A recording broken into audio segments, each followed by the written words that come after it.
Mostly ನಮ್ಮ big boss Rajat Kisan ಅವರು ಯಾವಾಗ್ಲೂ ನ್ಯೂಸ್ ಅಲ್ಲಿ ಇರೋಕೆ ಇಷ್ಟಪಡ್ತಾರೆ ಅನ್ಸುತ್ತೆ.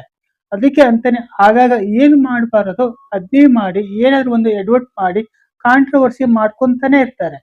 ಜೈಲಿಗೆ ಹೋಗಿ ಬಂದರೂ ನಿಲ್ಲದ ಅವರ ಹುಚ್ಚಾಟ ಮತ್ತೆ ಕಂಟಿನ್ಯೂ ಆಗ್ತಾ ಇದೆ. ಈಗ ಅವರು ಲೇಟೆಸ್ಟ್ ಆಗಿ ಮಾಡಿಕೊಂಡಿರುವ ಆ ರೀಲ್ಸ್ ಎಡವಟ್ಟು ಏನು, ವೈರಲ್ ಆಗಿರುವ ರಜತ್ ಅವರ ಆ ವಿಡಿಯೋದ ಅಶ್ಲೀಲತೆಯನ್ನು ರಜತ್ ಮಾಡಿದ್ದು ಸರಿನಾ, ಮತ್ತೆ ಅವರ ಮೇಲೆ ಮತ್ತೊಂದು ಕೇಸ್ ಫೈಲ್ ಆಗುತ್ತಾ, ಈ ಎಲ್ಲವನ್ನು ಇವತ್ತಿನ ವಿಡಿಯೋದಲ್ಲಿ ಮಾತಾಡೋಣ. ವಿಡಿಯೋ ತುಂಬಾ ಇಂಟ್ರೆಸ್ಟಿಂಗ್ ಆಗಿರುತ್ತೆ, ಎಲ್ಲಿಯೂ ಸ್ಕಿಪ್ ಮಾಡದೆ ಕೊನೆವರೆಗೂ ನೋಡಿ. ನೀವು ಇನ್ನೂ ನಮ್ಮ ಚಾನೆಲ್ಗೆ ಸಬ್ಸ್ಕ್ರೈಬ್ ಆಗಿಲ್ಲ ಎಂದಾದರೆ ಈ ಕೂಡಲೇ ಬೆಲ್ ಬಟನ್ ಒತ್ತಿ ಸಬ್ಸ್ಕ್ರೈಬ್ ಆಗಿ ಮುಂದೆ ನಾವು ಹಾಕುವ ಎಲ್ಲ ವಿಡಿಯೋಗಳ ಅಪ್ಡೇಟ್ಸ್ ಅನ್ನು ಉಚಿತವಾಗಿ ಪಡೆಯಿರಿ. ಈ ಕೂಡಲೇ ಈ ವಿಡಿಯೋಗೆ ಒಂದು ಲೈಕ್ ಕೊಡೋದನ್ನ ಮರೆಯಬೇಡಿ.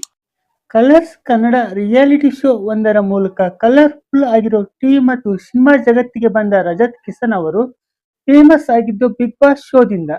ಅಲ್ಲಿಯೂ ನಾಲಿಗೆಗೆ ಲಂಗು ಲಗಾಮು ಇಲ್ಲದಂತೆ ಎಗರಾಡುತ್ತಿದ್ದ ರಜತ್ ಅವರು ಅಲ್ಲಿಂದ ಹೊರಗೆ ಬಂದ ಮೇಲೂ ಸಹ ಅದನ್ನೇ ಮುಂದುವರಿಸ್ತಾರೆ. ಯಾವಾಗಲೂ ಪಬ್ಲಿಸಿಟಿಯಲ್ಲಿ ಇರಬೇಕು ಅಂದುಕೊಂಡು ಒಂದಲ್ಲ ಒಂದು ಗಿಮಿಕ್ ಮಾಡ್ತಾನೆ ಬಂದಿರುವ ನಮ್ಮ ಗಿಮಿಕ್ ರಾಜ ರಜತ್ ಕಿಸನ್ ಅವರು boys versus girls show time ಅಲ್ಲಿ ಮಚ್ಚು ಹಿಡಿದು ವಿನಯ್ ಕುಮಾರ್ ಜೊತೆಗೆ ರೀಲ್ಸ್ ಮಾಡ್ತಾರೆ. ಮಾಡಿದ ಆ ತಪ್ಪಿಗೆ ಇಬ್ಬರು ಪರಪ್ಪನ ಅಗ್ರಹಾರದ ಜೈಲಿಗೆ ಹೋಗಿ ಮುದ್ದೆ ಮುರಿದು ಬರಬೇಕಾಯಿತು. ಅದರಿಂದ ವಿನಯ್ ಕುಮಾರ್ ಅವರು ಸ್ವಲ್ಪ ಬುದ್ಧಿ ಕಲಿತರು ಏನು. ಆದ್ರೆ ರಜತ್ ಅವರು ನೆಕ್ಸ್ಟ್ ಫೋಟೋ ಶೂಟ್ ರಿಸ್ಟ್ರಿಕ್ಷನ್ ಮಾಡಿರುವ ಮೈಸೂರು ಹೆರಿಟೇಜ್ ಬಿಲ್ಡಿಂಗ್ ಎದುರು ಫೋಟೋ ಶೂಟ್ ಮಾಡಿಸಿಕೊಂಡು ಮತ್ತೆ ಇಕ್ಕಟ್ಟಿಗೆ ಸಿಲುಕಿ ಪರದಾಡುವಂತ ಪರಿಸ್ಥಿತಿ ಬಂತು.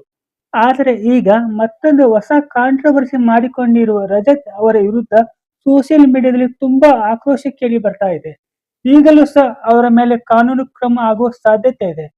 ಅಕ್ಕಪಕ್ಕದಲ್ಲಿ ಬೆಂಕಿ, ಅವರಿಗೆ ಬೇಕಾದಂತೆ ಮಾಡಿಕೊಂಡಿರುವ ಬುಲೆಟ್ ಬೈಕ್, ಸ್ವಲ್ಪ ಡೇಂಜರ್ ಅನಿಸೋ ಹಾಗೆ ಇರುವ ಪೆಟ್ರೋಲ್ ಬಾಂಬ್ ತರದ ಸ್ಫೋಟಕ ನಡೆಸಿ ಕೆಜಿಎಫ್ ಸ್ಟೈಲ್ ಅಲ್ಲಿ ಅವರ ರೀಲ್ಸ್ ಮಾಡಿ ಅದನ್ನು ಇನ್ಸ್ಟಾಗ್ರಾಮ್ ಅಲ್ಲಿ ಅಪ್ಲೋಡ್ ಮಾಡಿ ಸುಮ್ಮನೆ ತಮಾಷೆಗೆ ಇದಕ್ಕೂ ಒಂದು ಕೇಸ್ ಹಾಕ್ಬೇಡ್ರಪ್ಪ ರಾಜ ಅಂತ ಕ್ಯಾಪ್ಷನ್ ಹಾಕಿರುವ ರಜತ್ ಅವರು ಆ ವಿಡಿಯೋದ ಜೊತೆಗೆ ಇದನ್ನು ಶೂಟ್ ಮಾಡುವಾಗ ಎಲ್ಲ ಅವಶ್ಯಕ ಸುರಕ್ಷತೆ ಕ್ರಮಗಳನ್ನು ತೆಗೆದುಕೊಂಡಿದ್ದೀವಿ, ಎಕ್ಸ್ಪರ್ಟ್ಸ್ ಜೊತೆಗೆ ಇದ್ದು ಎಲ್ಲ ಮುನ್ನೆಚ್ಚರಿಕೆ ತೆಗೆದುಕೊಂಡು ಶೂಟ್ ಮಾಡಿದೀವಿ. ಇದನ್ನು ನೀವು ಫಾಲೋ ಮಾಡಬೇಡಿ, ರೀಕ್ರಿಯೇಟ್ ಮಾಡಬೇಡಿ. ಬೆಂಕಿ ವೆರಿ ಡೇಂಜರಸ್, ಶೂಟಿಂಗ್ ಟೈಮಲ್ಲಿ ಹೆಲ್ಮೆಟ್ ಹಾಕಿಲ್ಲ, ಇದು ಅನ್ಸೇಫ್, ಸಂಚಾರಿ ಸುರಕ್ಷತಾ ಕ್ರಮಗಳನ್ನು ಪಾಲಿಸಿ, ಧೂಮಪಾನ ಆರೋಗ್ಯಕ್ಕೆ ಹಾನಿಕಾರಕ, ಈ ವಿಡಿಯೋ ಸ್ಮೋಕಿಂಗ್ ಅನ್ನು ಪ್ರಮೋಟ್ ಮಾಡಲ್ಲ ಅಂತ ರೀಲ್ಸ್ಗೆ ಒಂದು ದೊಡ್ಡದಾಗಿ ಡಿಸ್ಕ್ಲೇಮರ್ ಕೂಡ ಹಾಕಿದ್ದಾರೆ.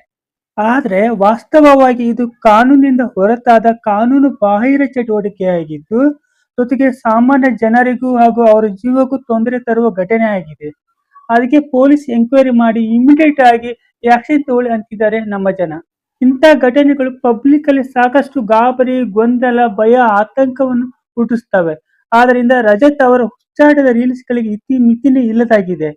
ಈ ವಿಡಿಯೋ ಈಗ ತುಂಬಾ ವೈರಲ್ ಆಗುತ್ತಿದ್ದು ಮುಂದೆ ಏನಾಗುತ್ತೋ ಕಾದು ನೋಡಬೇಕು. ಯಾವಾಗಲೂ ಈ ತರರು ಕೇಳುವಂತೆ ಮಾತುಗಳನ್ನು ಆಡುವ ರಜತ್ ಅವರು ಇನ್ನೇನು ಮಾಡಿ ಮತ್ತೆಷ್ಟು ಅವರ ಹೆಸರು ಅವರೇ ಹಾಳು ಮಾಡ್ಕೊಂತಾರೋ ಅವರಿಗೆ ಗೊತ್ತು. ಇದಾಗಿತ್ತು ಇವತ್ತಿನ ವಿಡಿಯೋ. ಈ ವಿಡಿಯೋ ಬಗ್ಗೆ ನಿಮ್ಮ ಅನಿಸಿಕೆ ಅಭಿಪ್ರಾಯಗಳನ್ನು ಮಿಸ್ ಮಾಡದೆ ಕಾಮೆಂಟ್ ಮಾಡಿ ನಮಗೆ ತಿಳಿಸಿ.